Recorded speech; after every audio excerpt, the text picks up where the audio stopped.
English Grammar, Lesson 7. Topic: Reported speech. This lesson will be an introduction to the topic. Reported speech is how we report another person's words, that is, how we restate what someone said.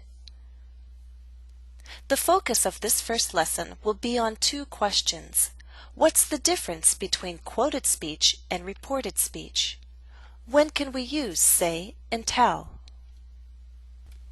And to make it a little more interesting, I've chosen the theme of birthdays. I hope this will make it a little more enjoyable to learn about reported speech. Do you like birthdays? I like celebrating birthdays, just not mine. So are you ready to get started with our lesson on birthdays and reported speech? Good, let's begin.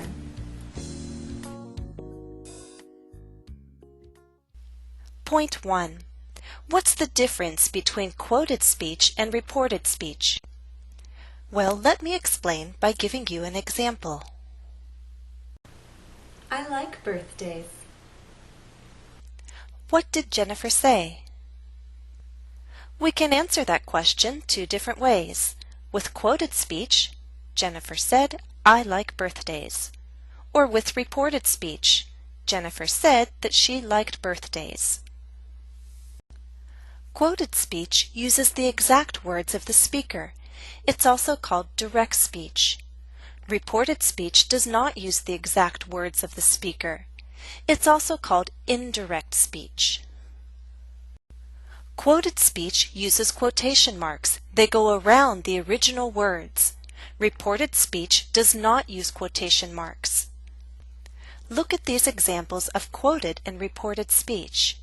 Do you see in quoted speech we have quotation marks around the original words?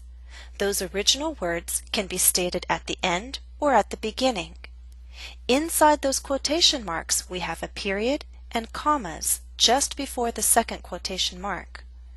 We can name the speaker at the beginning or at the end. And if it's at the end, we can switch around the reporting verb and the speaker. Jennifer said or said Jennifer. Note, with a pronoun, we normally just say she said, not said she. And in reported speech, there are no quotation marks. The same holds true for questions in quoted speech. We can name the speaker at the beginning or at the end, and we put quotation marks around the original words. And the question mark? It falls within the quotation marks. Let's try an exercise. Exercise 1. Correct the mistakes. Example. What's wrong with the statement? My birthday is in March, Jennifer said. The mistake is with the quotation marks. Let's move them and put them around the original words. Try number 1. Jennifer asked, "When is your birthday?" Do you see the mistake? This is quoted speech. We need quotation marks around the original words, like this. Number 2. Jennifer told us that her birthday is in March. Do you see the mistake? There should be no quotation marks. This is reported speech. 3. My daughter's birthday is in May, Jennifer said. Do you see the mistake? This is direct speech, quoted speech. Use quotation marks and do not use a dash. 4. My daughter will be 2, said Jennifer. Do you see the mistake? It's a small one. We need a comma. Place it right before the second quotation mark.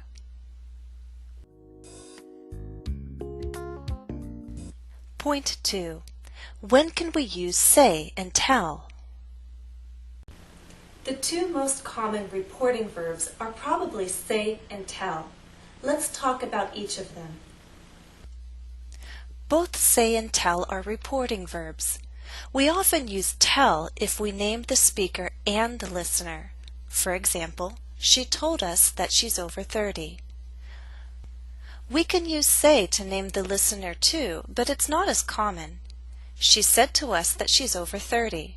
That's okay. She told us that she's over 30. This is more natural.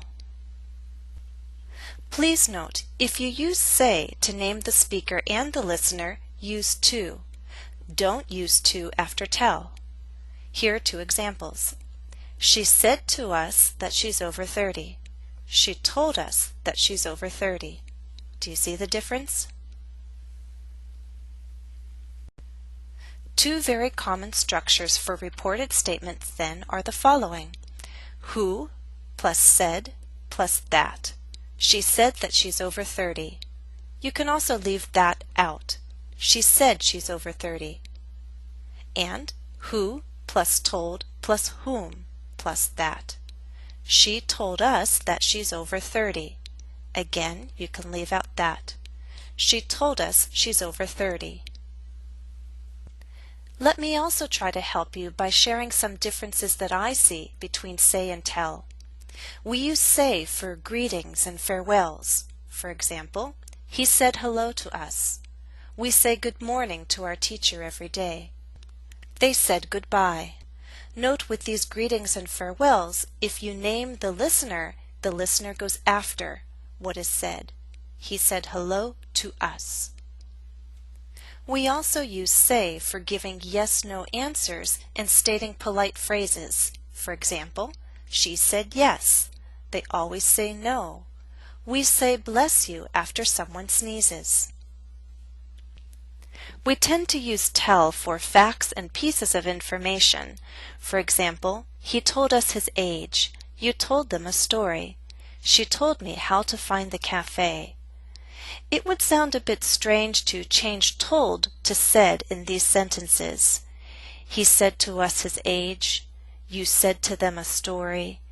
She said to me how to find the cafe. A little awkward.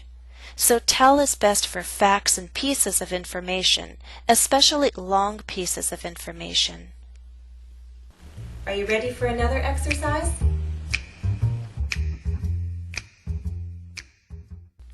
Exercise 2. Choose say or tell. Let's start with an example.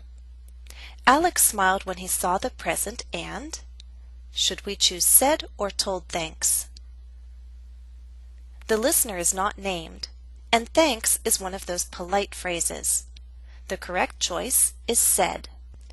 We say thanks just like we say sorry and excuse me. Now you try number 1. Read the statement and then I'll tell you the answer. Answer: David told a joke at the party. Telling a joke is telling a piece of information. We tell a joke just like we tell a story. Number 2. Answer: Chris told us he wasn't feeling well and left early. Grammatically, there can only be one choice, told, because we don't have the preposition to, said to us. Their only choice, told. Chris told us. 3. Answer: At 11:30, Sandy said good night and left. The only choice is said. Good night is a farewell. Just like we say goodbye, we say good night. 4. Answer: Max and Joan said to me that they couldn't come to the party. The only answer is said. Look at the grammar. We have the preposition to. We cannot say told to me. We can only say said to me. Well, that's the end of this first lesson on reported speech, but there's more to learn. In the following lessons, we'll talk about changing reference words, changing verb tenses, reporting questions, and using other reporting verbs.